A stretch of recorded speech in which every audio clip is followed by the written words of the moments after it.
Good morning, my people. I'm a bit out of breath, catching my breath. I had to run across the house, grab my coffee. We're doing something a little different this morning. I am doing Mick Cafe. This is our coffee cake. Love this stuff. I do. I love my Keurig. I love my Keurig. Oh, I'd love to know what you got in your cup this morning. As we prepare, let's go ahead and get started. Get the theme music going. Get the blood pumping. I love this opening.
Good morning, my people. How are you doing this fine day? We have got a good day going on. We got Lisa Dunce out there rocking the Tim Horton. I have never had Tim Horton coffee. I've been to a Tim Horton, but it was always in the afternoon. I got to get some. Got to try it. I mean, life's too short. You got to try everything. Happy Hanukkah, folks. Of course, it's not quite there yet, but we're getting there. Not quite yet, but we're getting there. We got the good. I don't know when Hanukkah starts this year. I have a brother-in-law and a beautiful niece, full-grown niece. She's not a child. She's a full-grown woman. Has lived an amazing life so far. Those youngins, you just get jealous of them when they do everything right. I mean, look back at all the mistakes that you made in your life, and then you see a youngin coming up that is smart as hell, doing all the right things, and it's just, I hate that kid.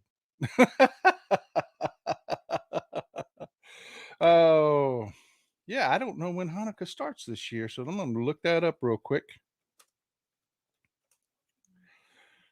Hanukkah, December 7th. December 7th. Got an eye on that date right there. I always like to send her a little something for Hanukkah. Thank you, folks. That's why I love you people. I love you people. Here I am looking it up. All I had to do was say it out loud, and I'd have known you people would have told me. You'd have told me, Miss Martian, December 7th. Thank you very much. Oh man, life is sorry about the Slurpees. Sorry, I'm getting private messages. Stop slurping it in the mic. Oh, bought myself a little early birthday gift this year. Got me a brand new Stetson. Nice Stetson. Silver belly. That's what they call this color, silver belly. White hats are too hard to take care of, so everybody buys a silver belly because you get a little smudge or a little something on them over the years, and they just don't look bad. Not like a black hat. Black hats don't ever show anything, but yeah, I like it. What do you think?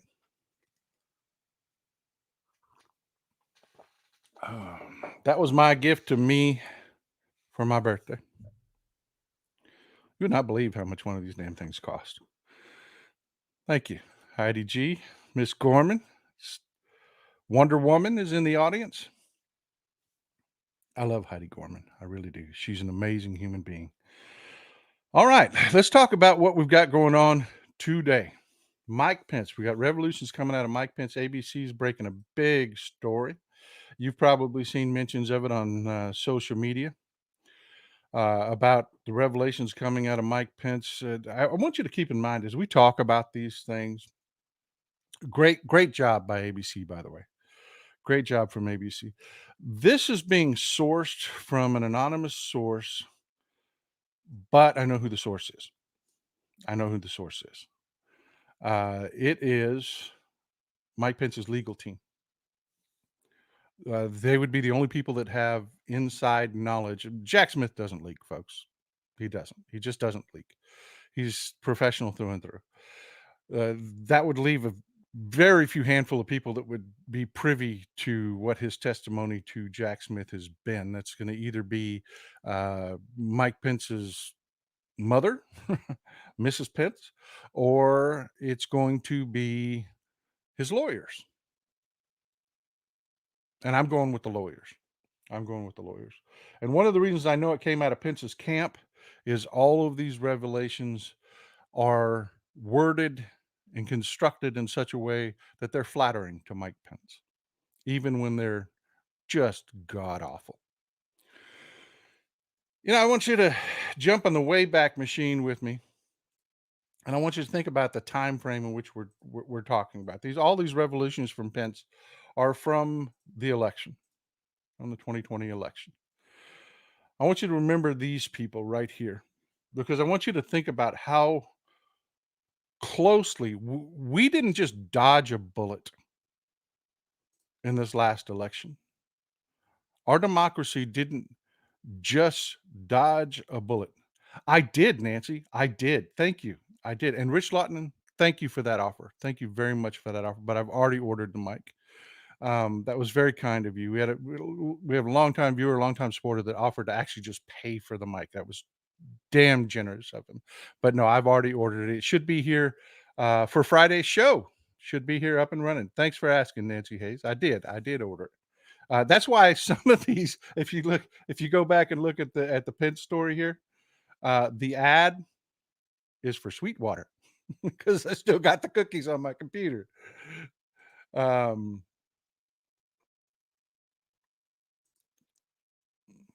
Sometimes I get ahead of myself and I say things out loud that I'm not showing you. Ta-da! See the cookies, the ads on top of the Pence story from ABC are all from Sweetwater. That's from where I ordered the mic. But let's go back to what we were talking about. The story of the day is Mike Pence's revelations. His revelations go back to the election. And his revelations really do highlight another time our democracy didn't just dodge a bullet. We didn't just dodge a bullet. We heard that bullet whistle by our ear. It was that close. It was that close. Uh-oh. May get a visit from our producer here. Producer Dolly Perton. Sorry for all the rifling and stuff going around in the background, but she hangs out with me during the show. Normally, she sleeps through the show. I want you to remember these young folks. These young folks were paid. They're volunteers, basically, that work in congressional office. But you see this guy right here in the middle, this older gentleman? He's a congressional staffer. And you see the third woman in, she's a congressional staffer. These are paid professionals that were there to help these young volunteers carry this box, which is, one of our national treasures. Our electoral college votes go in that box. They carry that into Congress. January 6th happens. The nutballs, the insurrectionists, the traitors, barging. You saw them jumping down from the seating up top. You saw them busting through doors. You saw them sitting at the dais. You saw all of that. If these votes had been left on the floor when security had cleared that room, if they had not insisted, those staffers and those volunteers would not leave the floor with the Capitol Police unless those votes came with them. They were told to leave them behind. They were told, don't bring anything, just come. That was the original order. Just come. We don't have time. Go. They said, no, we're not doing it. These are our responsibility.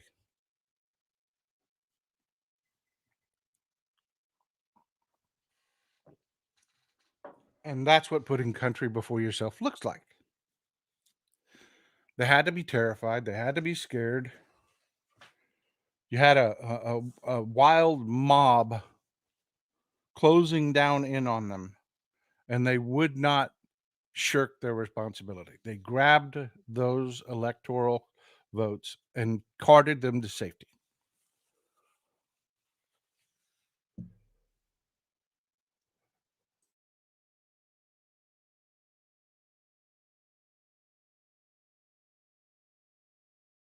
And I'm so proud of them. I'm so proud of them. But that's how close we came, and I'll explain why that was so significant. Because you get people that just dismiss that. Oh, well, there were copies. There were copies. It didn't matter because when you know what the plan is, and that's what these Mike Pence revelations give us an inside view into, is the plan. When you see the plan, you will know, yeah, if those votes didn't leave the floor with those pages, democracy would be over, folks. It would be over. Wayne, you can't say it enough. Scream it for the people in the back. All caps. They are heroes. They are. They are. But there's more to it. There's more to it. Spike Pence's revelations, they really lay out just how much danger we were in, and that our democracy at one point was dead, were it not for the spine of one good Marine. See, if there's a contested, not election, like not our vote, but when the electoral votes are certified, if that's contested, there is a safe harbor provision that's been put into the Constitution. And what it says is if you guys can't get your act together because of elections in the past that we've had that have been problematic, if you can't get your acts together, eventually, which would have been about mid January, or pardon me, mid January, 2020, the election gets kicked back to the legislature. Each state's delegation, not each state's representative, each state's delegation gets one vote. That means every state that's a blue state gets one vote, every state that's a red state gets one vote. And they decide who gets to be president. If there is a dispute, that is how it's resolved because the country must have leadership. That was the vision of our not our founding fathers. This was actually added in later. This was the vision of statesmen. They said we cannot have chaos. We must have a transition of power. And the idea was to get rid of shenanigans. But they wrote the law in such a way that it actually invites shenanigans. And that's exactly what the Republicans were doing. That's exactly what the Republicans are. You remember Paul Gosar and Ted Cruz objected to the certification of electoral votes. What that does is that's actually a formal process within the Constitution. If one member of the House and one member of the Senate both raise objections, and you remember this happened, they actually had to convene, go back to their own respective chambers and debate. You remember this happening. This is the whole point of what I'm saying. This is to refresh your memory of what was going on January 6th.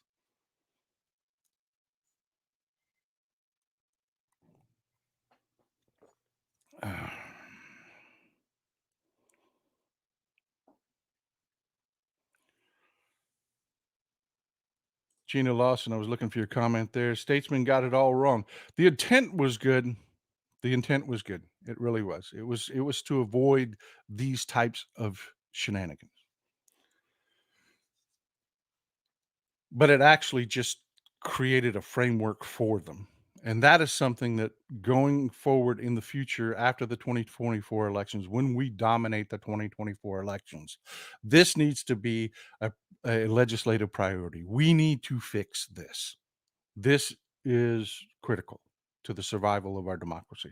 Because with that objection, what that allowed each chamber to decide was whether or not they were going to certify these electoral votes. And that's what they were debating when they went back to each chamber. And there was a sales pitch. And we know this from Mike Pence's testimony. The pitch was, let's just establish a commission. Let's just look at all these voter irregularities that didn't exist. They were just made up. But that wasn't the point. The point wasn't to actually deal with reality. The point was to win, to take it.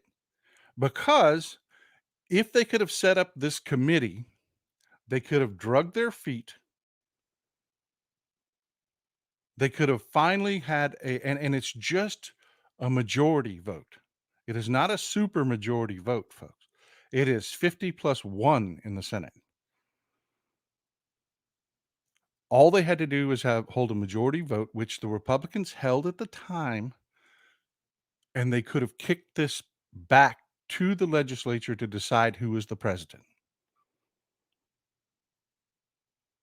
They would have run up against the mid-January deadline, and it would have gone back to that was the plan. That was the whole coup. And Mike Pence lays it out for us. One of the first things that he says is that even prior to the election, the campaign knew what the votes would look like. They had the Trump Pence campaign knew they were likely to lose this next election. They knew the initial votes would be in their favor. Remember the mail-in voting. Remember that we were encouraging everyone to vote by mail. Those vote totals come in later. They knew the initial votes would favor Republicans. Peter Campbell, with respect to the founders of the Constitution, it's a living document that they wrote to be modified and updated over time. Absolutely. That is a huge problem we have in our culture, is that we believe that the Constitution is some etched in stone document. They meant it to change for the times. And in hindsight, I wish they hadn't done that. I wish they would have specifically said this Constitution was meant to be replaced as things grew and changed, instead of we're going to try to make a document that you can change as you go, because that's been problematic. That has been problematic. We would have been much better off if they'd have put an expiration date on the Constitution and said, you've got to come up with a new one that fits a modern era. Every 50 years as a country, we have to rewrite a constitution. That would have been more helpful.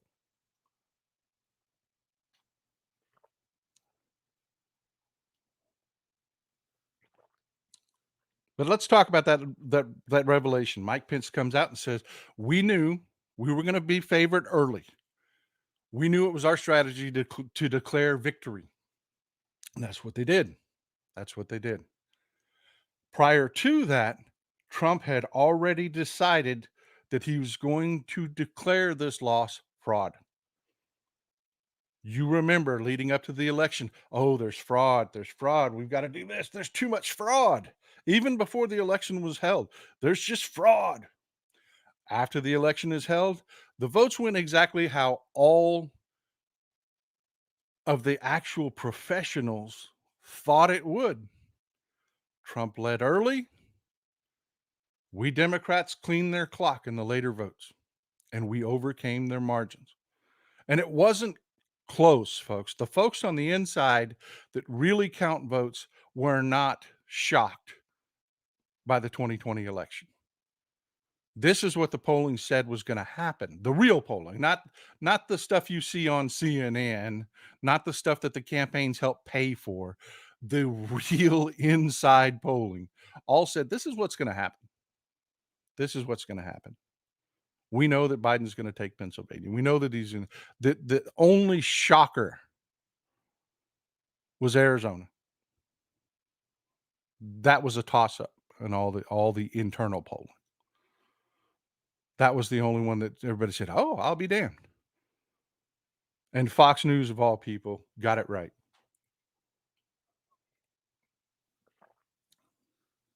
So that's the first revelation, that they knew how this was gonna go. So they knew, they had presence of mind to know they lost this election. That is vital testimony by the vice president, who is part of the campaign. The second revelation that comes out is Pence had decided to go along with this. And this isn't what you're hearing out of ABC. Now, ABC is presenting this in the light in which Pence's legal team has presented it. It's all flattering to Pence. But if you dig into what he actually says, he held a meeting with 20 members of Congress, and he told them, "Gather your evidence. We're going to have our day in Congress." What does that mean? We're going to have our day in Congress. I assure you, the prosecutors just didn't allow that to slip by. They drilled down on that statement. What does that mean? We're going to have our day in Congress. It means they're going to follow their plan. It means they're going to kick back the electoral votes. They're going to have this commission. They're going to run out the clock and hand it over to the Republicans. That's what their day in Congress means. They were supposed to gather all their evidence for this debate.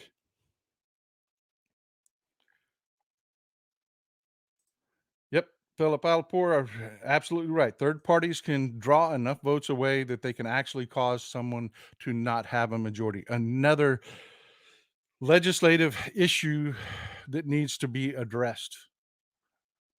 We can't have that. We can't have no labels or the Green Party or sucking away enough votes from, Robert Kennedy Jr. is going to suck votes away from Trump. You know, Groups like no labels aren't going to suck votes away from anybody. It's an utter failure. Everybody knows what it is. It's an utter failure. Nobody Republican is voting no labels. They aren't. But the Green Party is going to suck votes away from Democrats. The dyed in the wool, doesn't listen to anybody, hippie about the environment, votes religiously green. They do. They're not Democratic voters. They're Green Party voters. They will convince some of their friends. Thank you, Teresa. I appreciate that. I appreciate that. I really like this hat. I fell in love with it the minute I saw it. I'm actually going to shape it out a little bit, do the Tim McGraw thing. I'm going to bring this side down. I don't like this thing that they do nowadays. I'm going to bring it down a little bit. I'm going to go have it reshaped, have it brought down like that. That's what I like. A little more droop in the back, too. Anyway, talking about Pence, this is important. Pence says he met with lawmakers and told them, "Hey, get your stuff together. We're doing this." And they cheered. They cheered me. That's the statement that he put out. They cheered me. What that translates to is, when Ted Cruz followed the plan and Paul Gosar followed the plan, and they kicked this back to debate, the Republicans were supposed to have their evidence ready to go to convince their fellow Republicans to throw this election for Trump.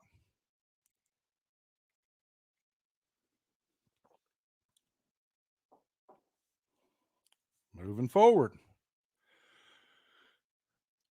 Pence talks to Dan Quayle.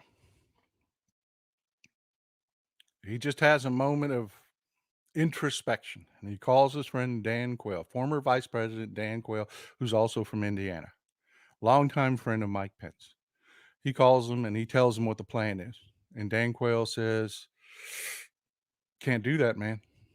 Can't do that. You will be reviled in history if you do that. There's nothing to support this. There's nothing to support this. You're engaging in a coup. You can't do this." So, of course, does Mike Pence decide, you're right, you're right, I'm not going to do this? No, no, he doesn't decide that. He's trying to cast himself again over and over again in all these statements in good light. No, read his statements. Mis- Mr. Spock, 7 3/8. I'm a 7 3/8 is what I wear. I told you in the round tables, you can ask me anything. We'll get started early. It's just 7 3/8.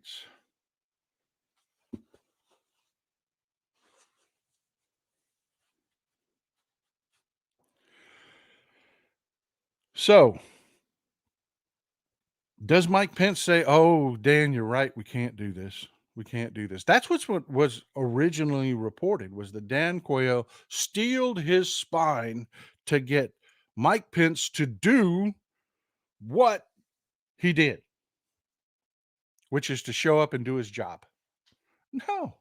At that point, Mike Pence, he says it was because he didn't want to do anything hurtful to his friend Donald Trump. Decides that he's not going to show up. That was his decision from his conversation with Dan Quayle. I'm just not going to show up. This is, I want this to happen, but it's too ugly. It's going to make me look bad. I'm just not going to show up. That's the real translation of it is, I'm scared of Donald Trump. Nobody is friends with Donald Trump. Nobody loves Donald Trump. And nobody damn sure is doing what Mike Pence says. He says, I didn't want to hurt my friend, so I decided not to show up. No, no.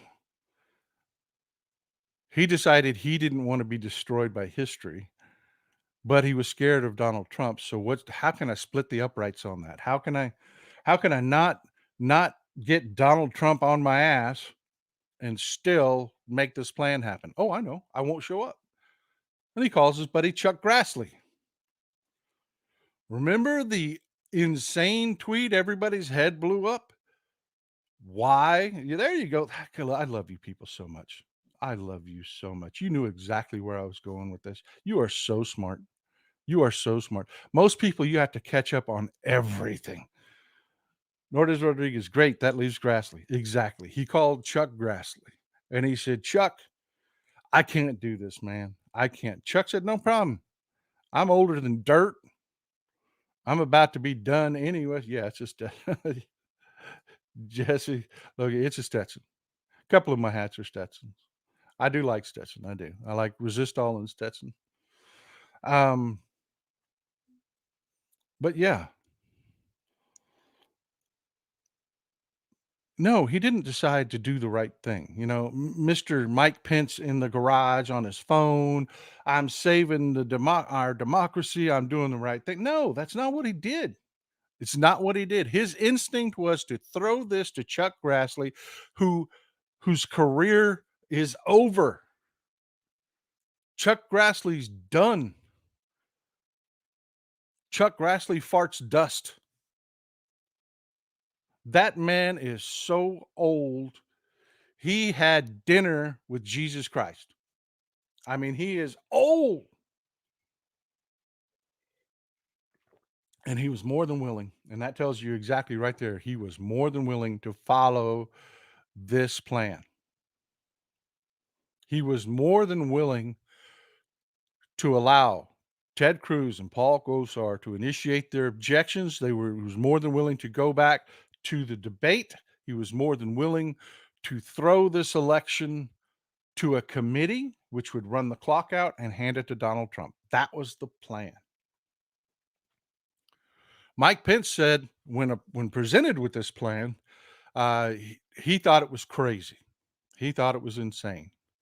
He thought that his good friend Donald Trump was being deeply misserved by Rudy Giuliani. He throws Rudy Giuliani and Sidney Powell under the bus specifically. he was being given a great disservice by these two attorneys because all of the and again he throws everybody under the bus with this next statement. All of the professional attorneys in the White House were telling Donald Trump, "You can't do this." Would they be telling Donald Trump that if he wasn't involved? If it wasn't his idea, if he wasn't trying to foment this, would the regular attorneys that follow the law be giving Donald Trump advice that he's ignoring to follow Rudy Giuliani and Sidney Powell, their advice, and John Eastman, their advice, if he wasn't getting advice from other attorneys? See, this is why I say you have to dig into these statements and what they mean, because promise you, promise you, uh, the prosecutors brought on by Jack Smith and Jack Smith himself are so good at their job. Tammy Diaz, absolutely. Oh my God, this is huge. It is huge. It is massive. Mike Pence told them that the president was being disserved by Sidney Powell, by Rudy Giuliani, and John Eastman. He was ignoring the advice of the regular White House attorneys. That means he knew. He knew. And he decided to go that way. Mike Pence then tries to paint himself in better light by saying he became more and more distressed because this just kept picking up more and more momentum. And he goes on to say that on December 21st, Trump called him into the Oval Office. They had a one-on-one meeting, and he told him about the January 6th plan. He told him that he planned to hold the rally on the ellipse. And this is another huge one. And I assure you, the prosecutors didn't let this just gloss by. There were 100 questions to follow this. That he intended to hold the rally on January 6th. He intended to not allow election fraud to stand. And again, that is huge. That shows his intent. That he intended for this rally to go as it did when he told them to march down to the Capitol. That was his plan. He met with Mike Pence on December 21st of 2020 and told him, this is what we're going to do. And Mike Pence says, I told him that was dangerous. That was dangerous. But then Mike Pence decided to go ahead and just let Chuck Grassley do it.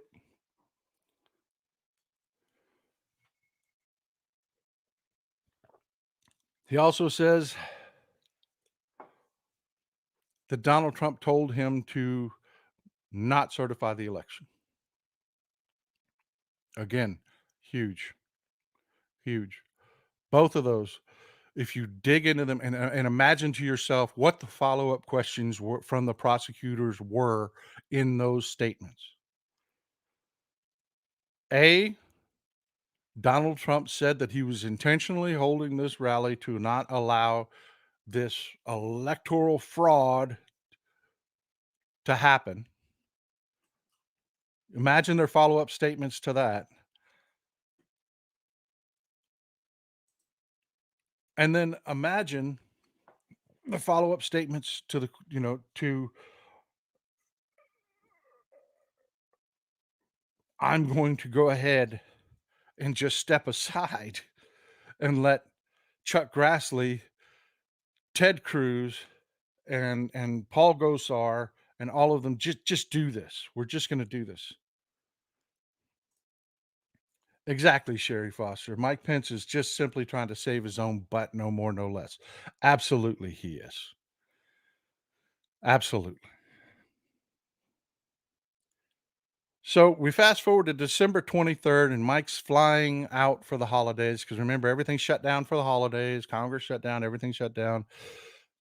The January 6th plan is cooking. They're putting this whole thing together. I mean, they're renting spaces, they're renting buses to ship people in. They're on the phone with the Proud Boys. They're on the phone with all their people that can bring agitators. That's all going on. But Mike Pence is flying to go have out to Colorado Springs to have Christmas dinner with his son, Mike Pence Jr., who is a Marine pilot. And while they're flying out there, Mike Pence gets a notification that he's got an email. It's called Operation Pence Card. And I want to step back for a second and remind you that Jack Smith just subpoenaed all of Donald Trump's Twitter information, every bit of it. Drafts for tweets. And I want you to think of how important that is now. Drafts are just important to telling you what somebody's thought process is to an actual tweet. This is like having people's emails. But more importantly, these morons, these morons that work in Congress were circumventing Mark Meadows. Remember, Mark Meadows was having a freaking stroke trying to control access to Donald Trump. These morons, these Republican legislators were communicating directly with Donald Trump through Twitter DMs. Yeah. And now Jack Smith has them all. Jack Smith has them all. Every last one of them from every legislator. You know, that revelation blew through the news without a headline. Jack Smith subpoenaed all of Donald Trump's Twitter communications, all of it. And the corporate media just went, well, okay, yeah, okay, he tweets. No, these dumbasses were communicating with each other over Twitter DMs. We know that from previous revelations, previous stories where it seeps out in the first line of the story, it tells you where the information come from. This is per Twitter.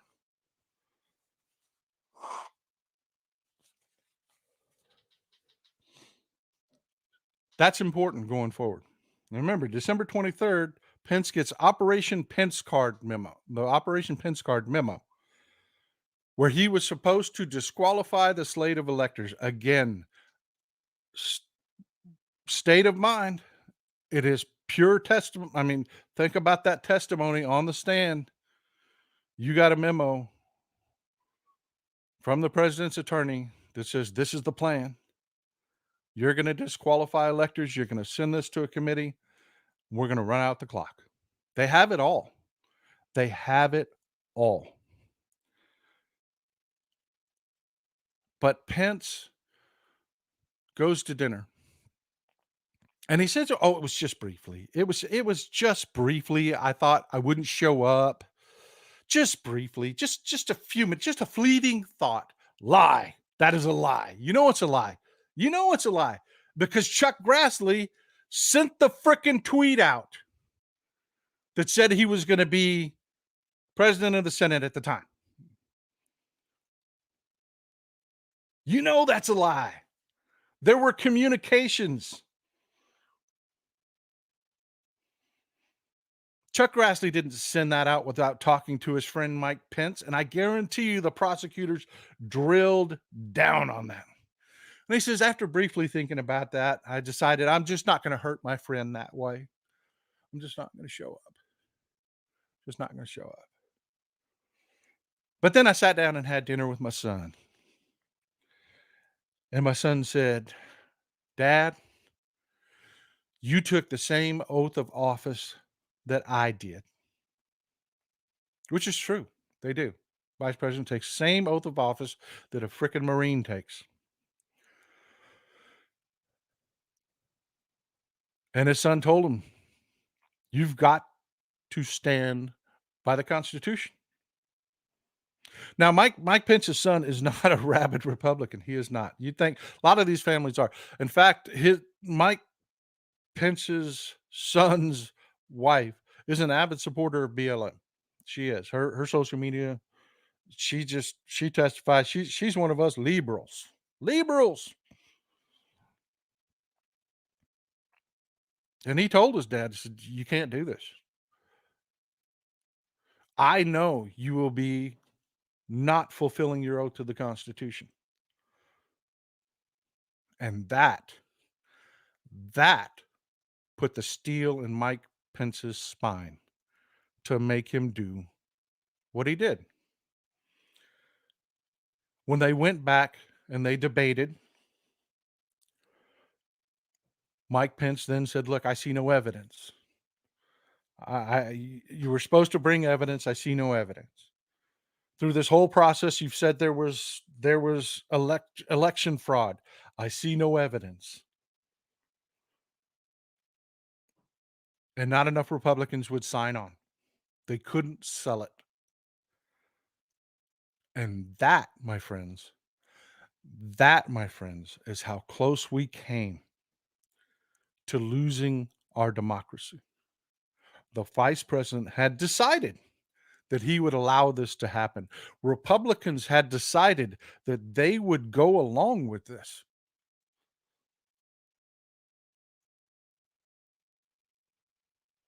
And if it were not for a conversation, we all attributed this to Dan Quayle, who gave him good advice that you cannot do this, but that didn't convince him.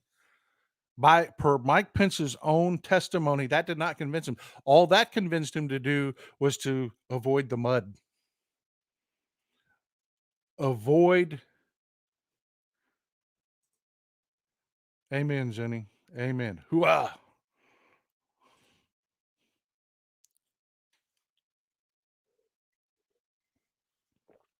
Isn't that cute? I love that design. I love that design. I wanted to think about my Jewish friends this holiday. This holiday, like I said, I have Jewish members of the family, and I just, you know, our family's Catholic. We're all raised Catholic, but I've kind of found my own way. But yeah, we do have Jewish members of the family, and I just wanted to make them feel welcome this year. I did. Isn't that cute? I love the gnomes. But anyway, I want you to think about. I mean, let that soak in, folks. Let that soak in. If it were not for those brave young men and women that took those electoral votes off the floor, we would not have a democracy. We would not. Not right now. We would not. And you know that because the Republicans have told you. Mike Pence had decided to allow this to happen. He was going to get his second term by stepping back and letting it happen. It was the words of one good Marine that happened to be his son that convinced him that he could not do this. He looked his dad in the eye and told him, I would know that you did not fulfill your oath of office, your oath to the Constitution, the same oath that I took and I hold dear. And that conversation over a family dinner is why today we still have a democracy. You know who else knows that? The Republicans do. The Republicans know that. And I got to tell you, these are not good people. That's why they started the 2025 project. Because they know how they failed. People always compare this to the beer hall putsch, the old Germany thing. There's always Germany comparisons. when you talk about fascism. But in this case, it is a true comparison. When Hitler and the fascists failed, they learned from it and they figured out how not to fail in the future so that they could take control. The Republicans have done the same thing, and they've started the 2025 project so that they can overcome. It is a project that is designed for those of you that are new to the audience that haven't been here. First of all, please hit the subscribe button, hit the like button.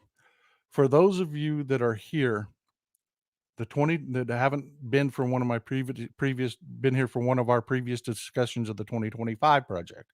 The 2025 project is put together by Republican think tanks to have slates of people to put into key jobs in order to defeat our institutions that held against Donald Trump,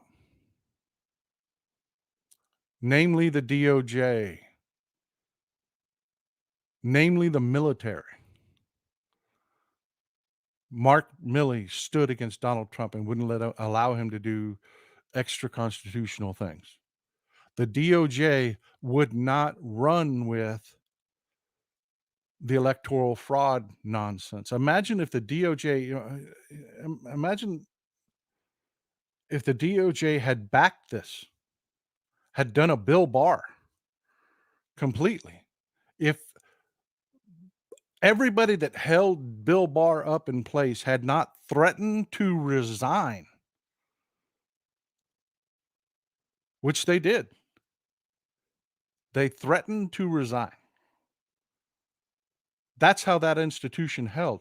They've learned from that. So the 2025 project is to gut those people out of the DOJ and replace them with people, their words, not mine, that would be loyal to Donald Trump over the Constitution. We're that close, folks. We're that close. For those of you that don't know me and my history,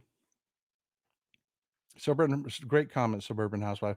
I hope this info gets out to the military. Vote blue if you value your oath. Absolutely. This is something that's your job. That's your job. I put it out there. You spread it around. Get more people into our audience. Bring people to our audience. That's your job. I'll keep doing this. I will be here every Sunday, Wednesday, and Friday. I'm thinking about actually adding in a Monday. I'll be here doing this consistently. You need to bring people here to hear it.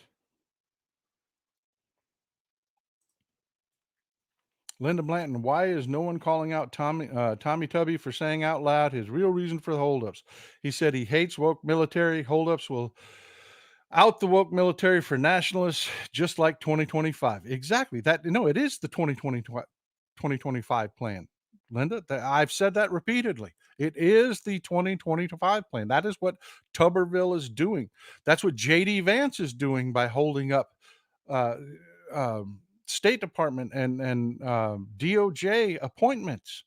That's what they're doing, is they're vacating these positions in hopes of a Trump win, in which they will shove people into those positions, and there will be people that are loyal to them, not the Constitution. Yes, Stargell, to destroy the U.S. military, not destroy it, but to make it a Trump sycophant that will do whatever he wants. You will have the deadliest military ever known in the hands of an insane fascist that these people think that they can control while they're trying to rip the guardrails away as fast as possible. That is really happening. Fact check me.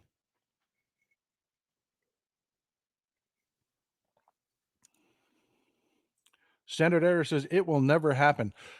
I assure you, if for any reason you vote for no labels Any reason you vote for Robert Kennedy Jr., any reason you vote for the Green Party and Jill Stein, for any reason you vote for anyone, or stay home because of your single issue, you get 90% of what you want, but that 10%, I'm not showing up.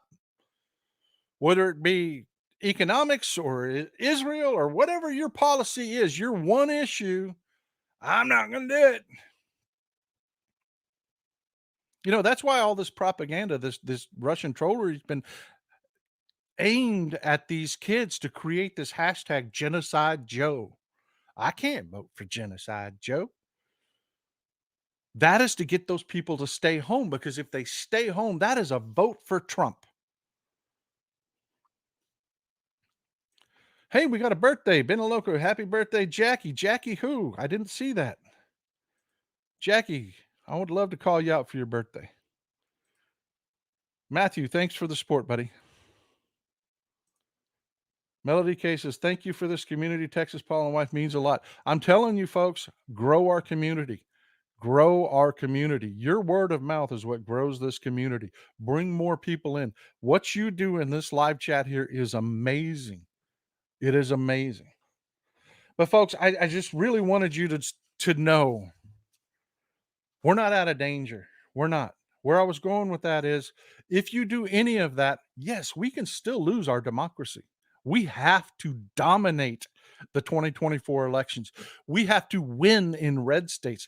We just had an election in a red state that a judge won by one vote, a Democrat, one vote. Don't tell me your vote doesn't matter. Don't tell me your vote doesn't matter. If your vote didn't matter, there would be no 2025 project. It matters. Every vote. You have to be there. This is what's on the line. They came so close. They came so close. The bullet, you could hear it whiz by your ear. Don't allow it to happen. Well, we do have more news, and I absolutely love this. I absolutely love this because I'm a big Gretchen Whitmer fan. Gretchen Whitmer has signed into law new climate change legislation. This is from my good friend Brooklyn Dad Defiant. If you don't follow him, you probably do. He's huge on Twitter. He's agreed to be on the show. He's going to be on the show with me. We have a few differences of opinions, and we're going to talk about it. But incredible climate legislation. It means good union jobs going into the future. I love her for 2028. We have such a full house of candidates. It's amazing the talent pool we have to pull from if we just show up in this 2024 election. I'm telling you, if we just show up in this 2024 election, look at 2028. Look at who we have. Man, Gretchen Whitmer. I mean, you got Kamala Harris, you've got Pete Buttigieg, you've got just more people.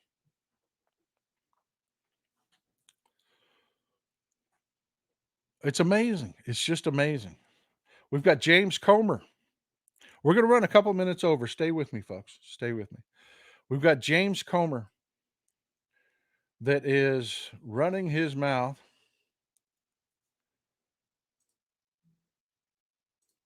Just a quick reminder who James Comer is. You've seen him before. For folks that don't follow politics obsessively like I do, this is James Comer. He's the Republican that comes out.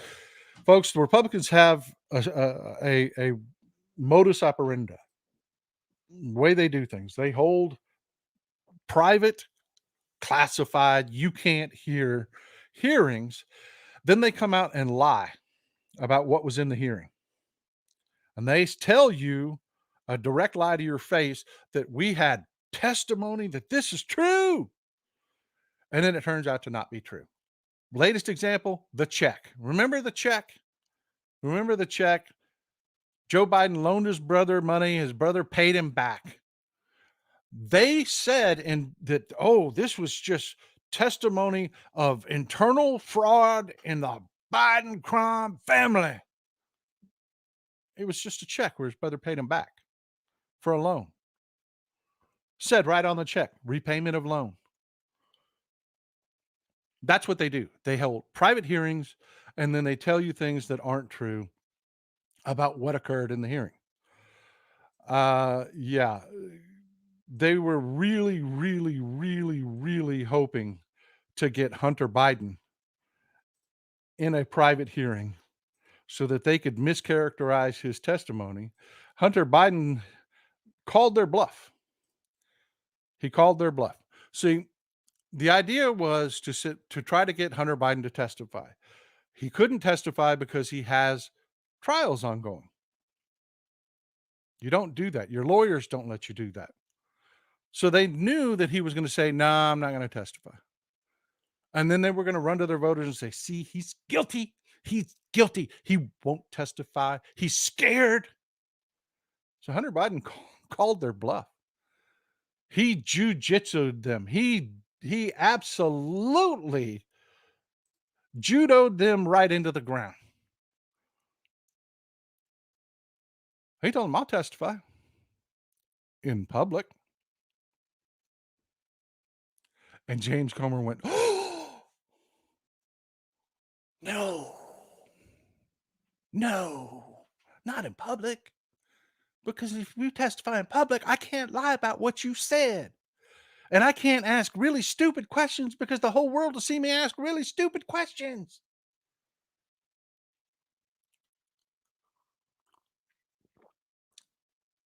And I love it, folks.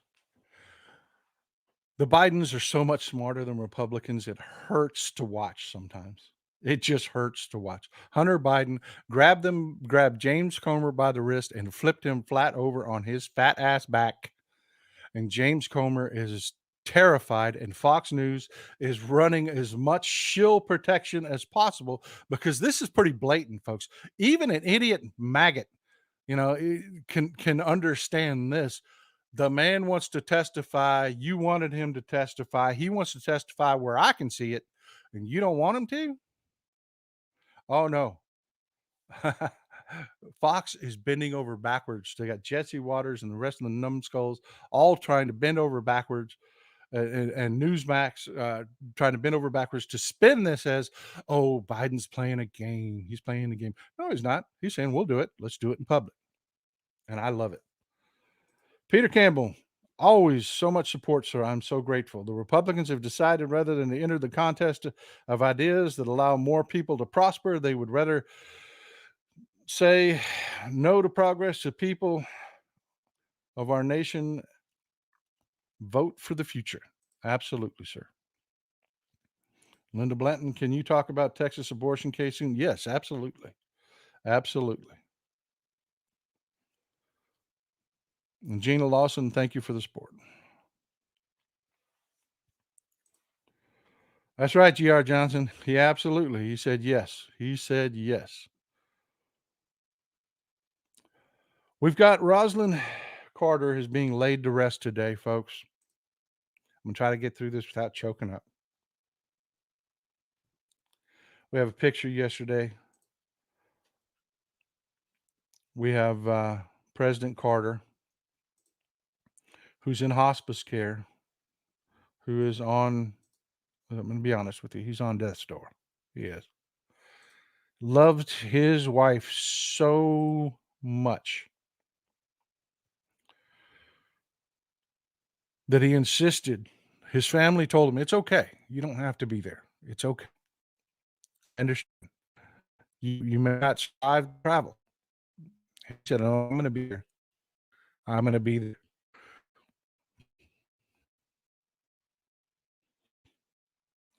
Ordered a suit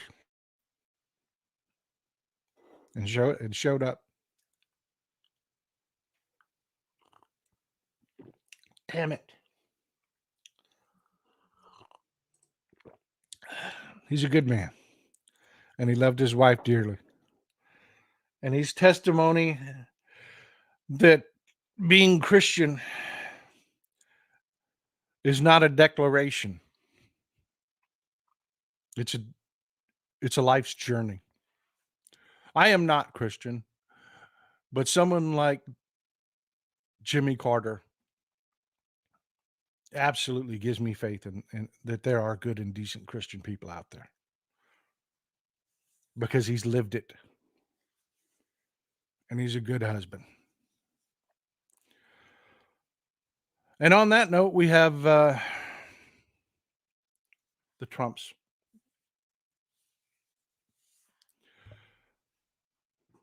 You know, Melania Trump, Rosalind Carter, before she died, made it very clear to her family that she wanted Melania Trump to be invited and that she wanted her to know that she was welcome, that she was. And they did. They said Rosalind Carter's son said that Rosalind and Jimmy Carter's son said that she was very gracious. They had a good conversation. That Melania hugged him, and that everything went out was not awkward. Um, and forgive me, we're going to cut this quickly. We've only got a little bit left, but I do want you to see this, folks.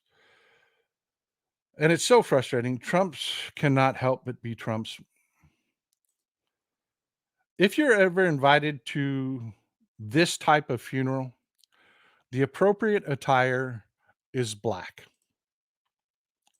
It is black. I want you to look at this picture. What do you see? You've got one guy back here on the far left. He's wearing a gray suit. He sticks out like a sore thumb. Everybody else. You have one guy that's got his jacket off, but he's wearing black. You have this woman who put on a cardigan, but she was wearing black. She was just got a little cold, put on a cardigan. So she sticks out like a sore thumb with her green cardigan on, but she didn't wear a different color there. She just had a cardigan. Way over here on the right, you've got this one lady that's got a blue scarf on. She was a little cold, maybe a cardigan also, but it looks like a scarf. And then way here in the back, you have the rabbi who is also wearing black. Um, but he has his traditional scarf on. Everybody else is in black. What's different about this picture? What's different about this picture?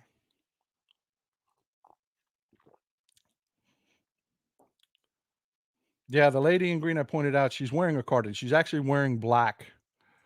You guys spot everything. Yeah, she's actually wearing black. She has a cardigan.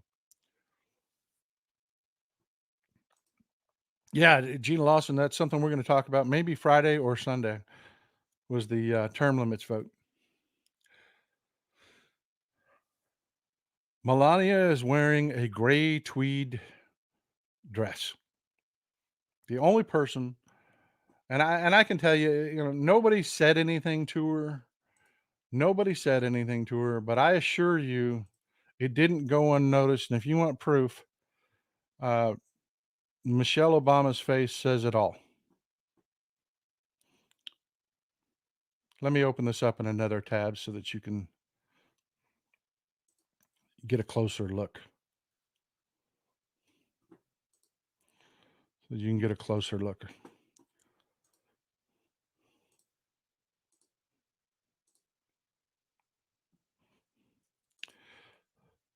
Yeah, people noticed.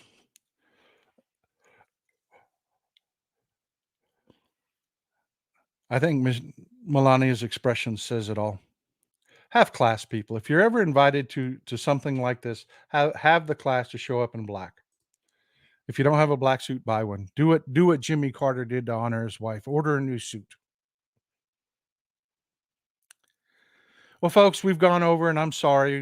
We've got Tony going on. Jump over there. We've got Hal going on. Jump over there. Great shows, wonderful people. Thank you for being here. I'm sorry we didn't get to have a roundtable. That happens sometimes when I talk too long. Know the 2025 project is going on right now. None of this division. Be ride or die Democrats.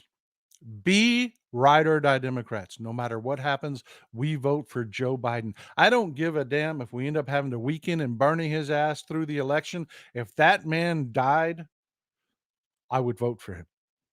Be that way because our country is on the line. Our democracy is on the line. Don't just vote blue. Thank you, Sarah McCoy. Don't just vote blue. Vote blue so overwhelmingly that we remove the Republicans from all power.